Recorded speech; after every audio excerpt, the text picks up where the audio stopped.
जय बोलो 24 भगवान की अहिंसा परमो धर्म की। ನೋಡ್ರಿ ಇವತ್ತಿನ ದಿವಸ ಮೊಟ್ಟ ಮೊದಲನೇದಾಗಿ ಈ ಅಧಿವೇಶನವನ್ನು ನಡೆಸಲಿಕ್ಕೆ ಏನು ಐನಾಪುರದ ಶ್ರಾವಕರು ಇಲ್ಲಿ ವ್ಯವಸ್ಥೆಯನ್ನು ಮಾಡಿಕೊಟ್ಟಿದ್ದಾರೆ ಅವರಿಗೆ ಅನಂತ ಅನಂತ ಧನ್ಯವಾದಗಳನ್ನು ಅರ್ಪಿಸುತ್ತಾ ಇವತ್ತಿನ ದಿವಸ ನಾವು ಯಾಕೆ ಕೂಡಿದ್ದೇವೆ ಅಂತಕ್ಕಂಥದ್ದು ಒಂದು ಮುಖ್ಯ ಪ್ರಶ್ನೆ. ಯಾಕಂದರೆ ಮಾನ್ಯ ಘನ ಸರ್ಕಾರದವರು ಜೈನರು ಈ ಕರ್ನಾಟಕದಲ್ಲಿ ಕೇವಲ 20,000 ಜನ ಅದಾರ ಅಂತ ಹೇಳ್ತಾರೆ.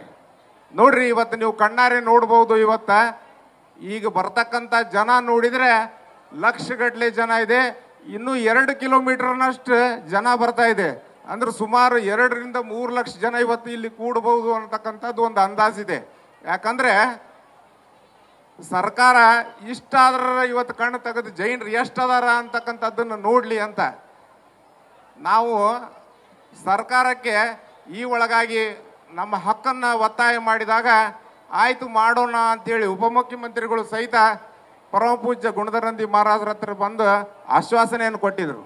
ಏನೋ ಅಧಿವೇಶನದಾಗ ನಮ್ಮದು ಆಸೆಯನ್ನು ಈಡೇರಿಸ್ತಾರ ಅಂತಂದ್ರೆ ಯಾವುದೂ ಆಸೆಯನ್ನು ನಮ್ದು ಈಡೇರಿಸಲಿಲ್ಲ.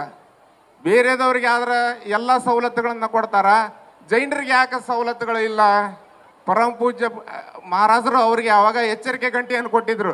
ನೋಡ್ರಿ ನೀವು ಈ ರೀತಿ ಹಿಂಗೆ ಮಾಡ್ತಾ ಇದ್ರೆ ನಾವು ಸುಮ್ಮ ಕೂತ್ಕೊಳ್ಳೋದಿಲ್ಲ. ಜೈನರು ಒಂದು ಕಡೆ ನೋಡಿದ್ರೆ ನಾವು ಅಹಿಂಸಾವಾದಿಗಳು ಹೌದು, ಆದರೆ ಅಹಿಂಸಾವಾದಿಗಳು ಅಂಥೇಳಿ ನಮ್ಮನ್ನು ಹತ್ಕಾಕತ್ರ ನಾವು ಸುಮ್ಮ ಕುಂದ್ರುದಿಲ್ಲ ಅಂತಕ್ಕಂಥ ಉದ್ದೇಶದಿಂದನೇ ಇವತ್ತು ಲಕ್ಷಾಂತರ ಜನರನ್ನ ಕರೆ ಕೊಟ್ಟು ಇವತ್ತು ಇಲ್ಲಿ ಕೂಡಿಸಿದ್ದಾರೆ.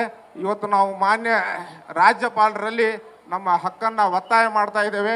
ನಮಗೆ ಜೈನರಿಗೆ ಸಿಗ್ತಕ್ಕಂಥ ಏನು ಸೌಲಭ್ಯಗಳದಾವು ಮಾನ್ಯ ಘನ ಸರ್ಕಾರದಿಂದ ನಮಗೆ ಕೊಡಬೇಕು ಅಂತೇಳಿ ವಿನಂತಿ ಪೂರ್ವಕವಾಗಿ ಇವತ್ತು ಅವರಿಗೆ ಅರ್ಜಿಯನ್ನು ಸಲ್ಲಿಸುವ ಸಲುವಾಗಿ ಹಾಗೂ ನಮ್ಮ ಬೇಡಿಕೆಗಳನ್ನು ಹಕ್ಕುಗಳನ್ನು ಒತ್ತಾಯ ಮಾಡೋದ್ರ ಸಲುವಾಗಿ ಇವತ್ತು ಈ ಸಮ್ಮೇಳನವನ್ನು ಏನು ಹಮ್ಮಿಕೊಂಡಿದ್ದಾರೆ ನಾನು ಎಲ್ಲ ಸಮಾಜ ಬಾಂಧವರಿಗೆ ಅತ್ಯಂತ ಗೌರವಪೂರ್ವಕವಾಗಿ ವಿನಮ್ರತೆಯನ್ನು ಹೇಳಿ ನನ್ನ ಮಾತಿಗೆ ವಿರಾಮವನ್ನು ನೀಡ್ತೇನೆ. ನ್ಯೂಸ್ ಫಸ್ಟ್ ನಿರ್ಭೀತಿಯಿಂದ ನಿಮ್ಮ ಪರವಾಗಿ.